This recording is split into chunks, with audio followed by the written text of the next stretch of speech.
아버지 하나님, 분주한 삶 속에서 저희가 더 주님과 동행하고 주님의 임재가 더 우선이라는 것을 잊지 않기를 원합니다. 늘 내 원대로 안 되는 그리 아니하실지라도 주님은 나를 사랑하고 계시고 나도 사랑의 대상이 주님밖에 없다는 것을 더 확신할 수 있도록 도와주시고, 여러 가지 흔들릴 때도 많이 있겠지만 근본적으로 나는 주님의 사랑을 받는 자이고 나도 주님을 사랑하는 또 이런 모습으로 살아가는 오늘 하루가 되게 하여 주시옵소서. 예수님의 이름으로 기도드립니다. 아멘. 오늘 주시는 말씀은 마태복음 18장 21절입니다. 그때 베드로가 나와 이르되 주여, 형제가 내게 죄를 범하면 몇 번이나 용서하여 주리이까? 7번까지 하오리이까? 예수께서 이르시되 내게 이르노니 7번뿐 아니라 7번을 70번까지라도 할지니라. 아멘. 용서에 대한 가르침입니다. 참 어려운 이런 내용이죠. 오늘 이 시대는 복수의 시대, 이렇게 이야기를 하고 있습니다. 용서하기 싫은 시대, 혹자는 용서는 지옥에나 가라, 이렇게 냉소적으로 이야기를 하고 있죠.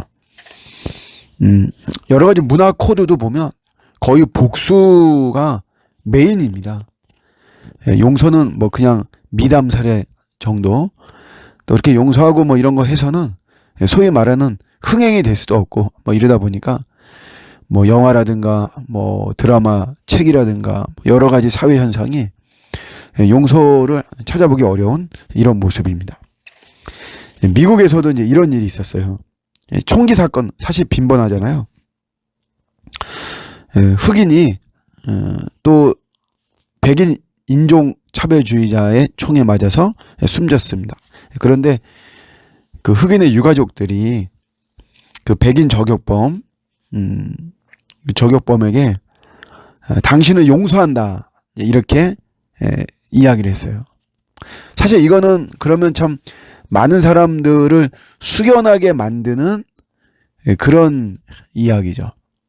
참 힘들고 어려운 거죠. 주님이 이런 마음을 주지 않으면 사실은 불가능한 거거든요.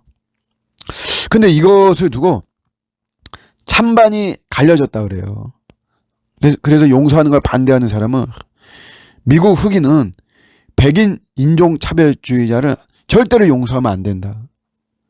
왜냐하면 이렇게 자꾸 용서하고 하니까 오히려 더 흑인들을 차별하고 학대하고 이런 모순이 더 생기는 것이다. 철저하게 응징해야 된다. 이렇게 이야기를 하고 있는 거죠. 안타까운 이런 소식이에요. 이제 우리도 사실 일전에 미투라고 하는 현상이 우리 사회를 뜨겁게 달구었습니다. 용서보다는 정의를 강조하는, 이것도 이제 사실 같은 논리죠. 어설프게 용서하고 하다 보니까 여성들에 대한 또 사회적 약자에 대한 차별과 학대가 더 심하고, 남성의 어떤 가부장적인 이런 것들의 오류가 짐승 같은 이런 사람들로 인해서 더 심각해지는 그런 이제 논리죠, 이게. 지금의 한일 관계도 사실 용서를 섣불리 할 수 없는 그런 것을 또 언급하기도 굉장히 어려운 이런 현상이고, 어쨌든 참 용서가 우리 시대에, 우리 사회에 굉장히 어려운, 용서가 없는 시대, 용서하기 싫은 시대, 정말 냉소적으로 말하는 용서는 지옥에나 가라 같은 이런 시대가 되어졌습니다. 안타깝죠. 그나마 이제 조금 이제 용서를 이야기하는 사람들은 그러면 거래식으로 좀 용서를 하자. 그 사람이 어느 정도 용서를 빌고 그러면 이제 그런 분량에 따라서 또 용서를 하고 이렇게까지도 이야기를 되고 그래요. 물론 우리 기독교가 무조건적인 용서를 막 말하는 것은 아닙니다. 그런 걸 주장하는 게 아니죠. 하나님의 사랑도 사실은 공의가 굉장히 바탕이 된 것이니까. 근데 중요한 거는 저는 이제 이런 걸 좀 나누고 싶어요. 정말 어려운 용서 이런 거는 주님의 마음을 주셔야 됩니다. 아까 총기 사건으로 흑인이 사망했는데 그 유가족들이 그 백인 우월주의자 완전히 고의성해가지고 저격을 한 거거든요. 그런 거 용서하는 거는 정말 하나님이 주셔야만 되는 거고, 우리가 오늘 말씀을 가지고 나누고 적용하고 싶은 거는 그렇게 어렵지 않은 용서 있잖아요. 내가 마음만 좀 다듬으면 우리가 충분히 용서할 수 있는 그런 거. 그런데 우리는 어떤 자존심이라든가 아니면 어떤 뭐 또 복수심이라든가 뭐 이런 걸로 인해서 부부 간에도 용서하지 못하고, 부모 자식 간에도 용서하지 못하고, 성도들 간에도 그렇고, 목회자와 성도 간에도 그렇고, 목사와 목사들 사이에도 그렇고, 사실은 우리가 십자가의 사랑을 생각하면 충분히 용서할 수 있는 것인데 그렇게 하지 못하는 것들에 대해서 뭐 한강을 뭐 처음부터 막 깨끗하게 할 수는 없지만 색강은 깨끗하게 할 수 있잖아요.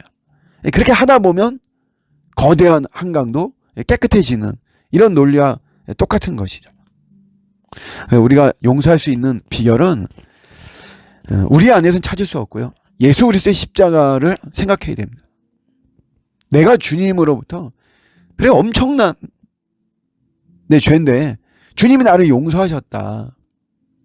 우리가 이거를 정말 분명히 믿고 이 사실에 붙들린다면 우리가 웬만한 것들은 다 용서할 수 있는 거죠.